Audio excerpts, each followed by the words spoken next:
અને દેશી કપા હે જુઓ તમે। દેશી કપા હે ને અમારા શહેરમાં બહુ આવે, અમારા ગાંઠિયા બહુ વાવતા, કારણ કે હવે હે ને પાણી આવી ગયું ને એટલે ઓછા વાવે છે, ઉત્પાદન સારું છે અને મોટા મોટા થઈ જશે, કારણ કે અહીં પાણી પાવાનું થતું નહીં વેણ। જય માતાજી ડાયરા ને રામ રામ ને સીતારામ। આજના વિડીયોમાં હાર્દિક સ્વાગત છે। તો મિત્રો કોને બપોરના વાગી રહ્યા 3 અને આપણે વિડીયો ચાલુ કર્યો છે।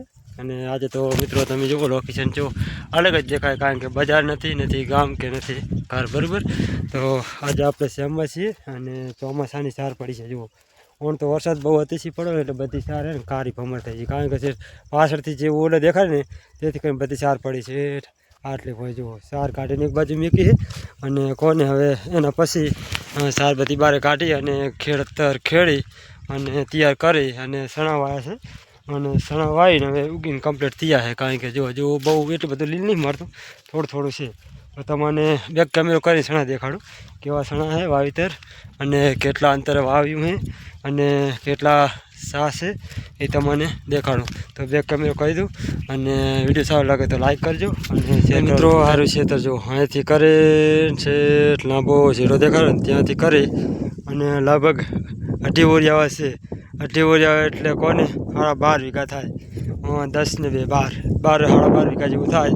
અને આ સણાનું વાવેતર છે જુઓ તમે, કારણ કે સણા ખીલી રહ્યા છે, પવનમાં હાલી રહ્યા છે જુઓ તમે, અને મોટા મોટા થઈ જાય લગભગ એક વેચ જેડા આવડે અને કોને 2 ફૂટના અંતરે વાવેલ છે જુઓ। કારણ કે આરું ઝાડ થાય ને સણાનું મોટું એટલે જગ્યા ના રહે, અને આપણે જેટલો હાંકડો ગારો આવીએ ને તો હરી થઈ જાય, તેથી કરીને આ મોકળા ગારે વાવેલ છે, કારણ કે 2 ફૂટનો ગારો છે, 1 અને 2 ફૂટ।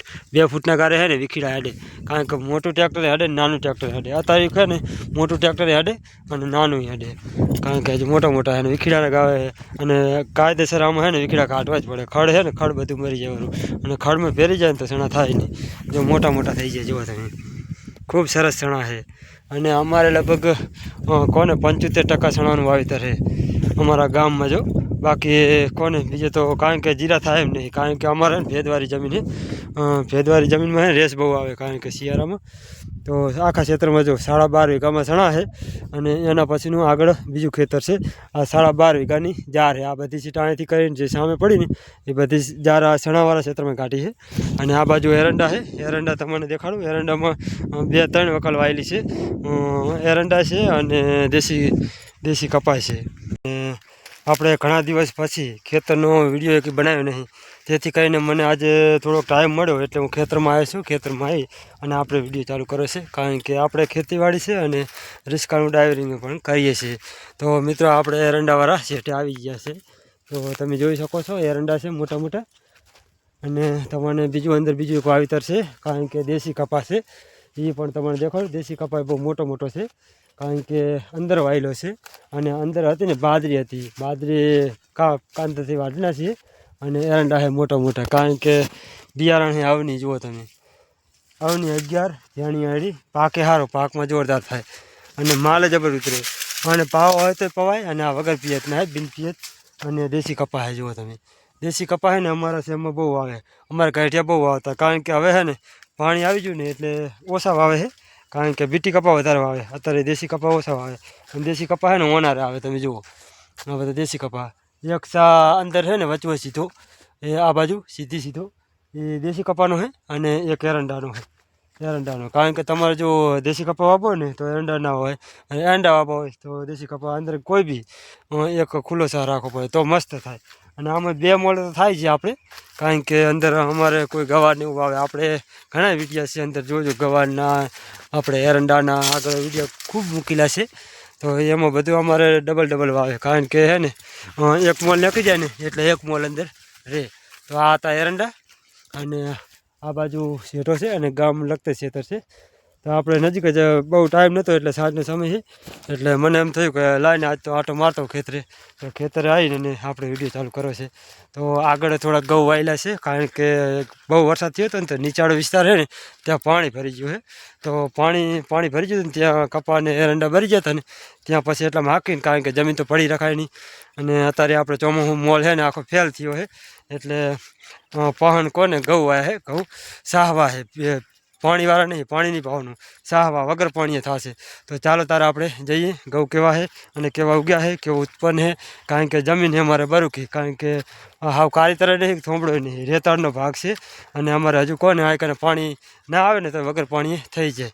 તો આ એરંડા જો બધા વગર પાણીના છે પાછળ. અને અમારા ચણા છે ને, ચણામાં પાણી ના પાવું પડે, કારણ કે ચણા વગર પાણી થશે. તો ચલો તમને ઘઉં દેખાડું, બેક કેમેરો કરી. આટલે એના એરંડાનો ભાગ છે. અને એરંડા પછી કપા આટલો રહ્યો છે. એરંડા બધા કાઢી નાખ્યા હતા. અને કપા અને એરંડાનો સાહ જે વચ્ચે હતો એ બળી ગયો હતો ને, ત્યાં જો મિત્રો આ ઘઉં આવ્યા છે. ઘઉં પણ મોટા મોટા થયા જુઓ તમે. અને એકદમ કારા ભમર છે, કારણ કે બરુકી જમીન છે ને, ખાતર અંદર ડીએપીને બી ભેગું વાવી દે એટલે પડા થઈ આવે. અને જો ખડ છે થોડું થોડું, કારણ કે પાણી આપણે પાયું નહીં, પાવાનું અહીં થાય જ નહીં, વગર પાણી થાય જો નહીં, પારા પાતળ કે કશું નહીં. તો આ વેણમાં છે ને શેઢો આવી ગયો હજુ બાજુમાં. આ કરીને આખામાં જ્યાં એરંડા ભરી જતા ને ત્યાં ઘઉં આવ્યા છે. ઘઉં વગર પાણીએ ઘઉં થવાના જુઓ તમે. આ રે ને ચેવો ચા ચેવો પૂરેલો જુઓ તમે. આ રે ઘઉં જોરદાર છે ને, જુઓ તમે નીચે બેસીને જોઈ લો તમે. ઉત્પાદન સારું છે અને મોટા થઈ જશે, કારણ કે અહીં પાણી પાવાનું થતું નહીં. વેણ જે જમીન ભરેલું હતું ને, એટલે ભેજવાળી જ જમીન હોય, એટલે વગર પાણીએ આરે પાકી જવાના. અને થશે કેળામાં, ઢેસણામાં, કેળામાં તો આરામથી થઈ જવાના. તો આપણે હવે કોને 4 વાગી ગયા છે ને, ખેતરેથી કોને આંટો મારી અને હવે રિક્ષા આપણે કોને રોડમાં પડી છે ત્યાં જઈ રહે. અને રિક્ષા લઈ અને પછી ઘરે જઈએ. તો વિડીયો સારો લાગે તો લાઈક કરજો અને જોવાનું ભૂલતા નહીં મિત્રો, અને સપોર્ટ કરજો ફૂલ. તો ચાલો આપણે રિક્ષા જઈએ. અને રિક્ષા બહાર જ પડી છે, અહીં કંઈ નજીક જ ઢંકાઈ ગયો. આપણે અહીંયાથી આપણે રોડમાંથી આવી જાય, કારણ કે રોડ નજીક જ છે. અને રિક્ષા આપણી અહીં પડી છે જુઓ, સાઈડ પર જ પડી છે જુઓ. બરાબર. તો ચાલો તારે હવે આવનાર નવા વિડીયો મળશે, ત્યાં સુધી બધાને જય માતાજી.